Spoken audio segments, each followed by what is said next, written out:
All right, so here we are ending week 5, going into week 6 of this stay home quarantine season. And I don't know if we're halfway through.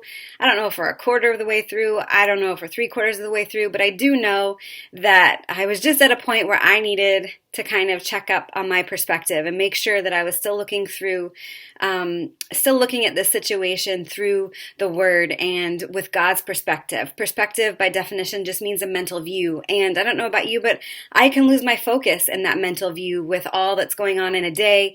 I feel like my days are more full than they've ever been between working from home, both my husband and I, our kids, and online schooling, and just all of the things with us being all together. And sometimes my focus can get off just a little bit. And so when I was looking at my perspective and I was just kind of taking a pulse, what I read on social media, conversations I was having, one of the mindsets or the views or perspectives I feel like I hear right now with this season is coping.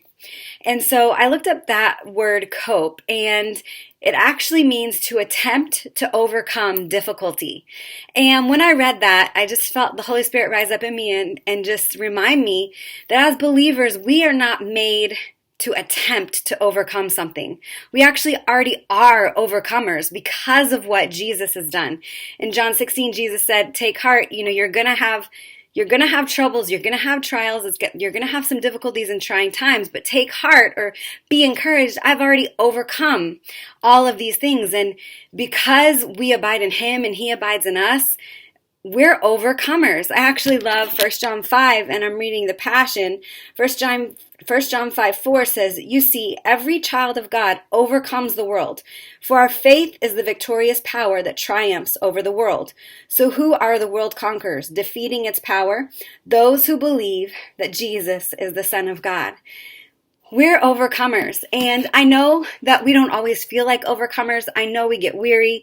I know we get tired and discouraged and disappointed, but that's when we have to remember to keep our perspective and keep our outlook on the Word and thinking about things the way God does. And you can say, Stephanie, that's great for you. You don't know my situation. And you're right. I don't know your situation.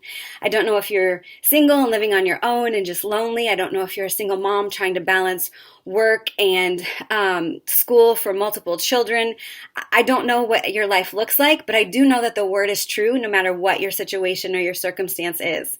And that everything that God has for us is good, and that in this season He wants us to thrive. In this season He wants us to walk as the overcomers that we are, and we can do that and keep that perspective by continuing to abide in the vine. And abide means to remain stable or fixed in a state. I love stability. I like being steady. And the only way that I can be steady in this season is to abide in the vine. I've kind of been camped out in John 14, 15, and 16. And it's really struck me how it says there that when I abide in the vine, when I stick close to Jesus, when I'm connected to Him, I will bear fruit. But it actually says, apart from the vine, I can do nothing. And so I don't know where you're at. I know that I have needed the fruits of the Spirit to be manifested in my life at a greater degree. I've needed joy. I've needed peace. I've needed patience. And the way for me to get that is not for my circumstances to return to perfect or normal, not even perfect, nothing's perfect, but to return to normal, for my kid to go back to school, for me to go back to work.